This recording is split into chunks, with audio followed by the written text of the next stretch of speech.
ಇಕ್ಕಟ್ಟಿನಲ್ಲಿ ಯೆಹೋವನಿಗೆ ಮೊರೆಯಿಟ್ಟೆನು, ಆತನು ಸದುತ್ತರವನ್ನು ದಯಪಾಲಿಸಿದನು. ಕೀರ್ತನೆ 120ನೇ ಅಧ್ಯಾಯ 1ನೇ ವಾಕ್ಯ.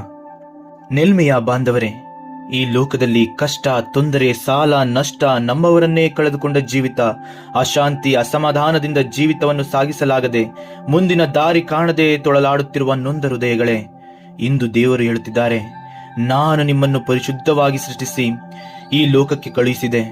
ಆದರೆ ನೀವು ಮನಸ್ಸಿನ ಕಲ್ಮಶದಿಂದ, ಕೆಟ್ಟ ಆಲೋಚನೆಯಿಂದ ನಿಮ್ಮನ್ನು ಅಪರಿಶುದ್ಧರಾಗಿಸಿಕೊಂಡಿದ್ದೀರಿ.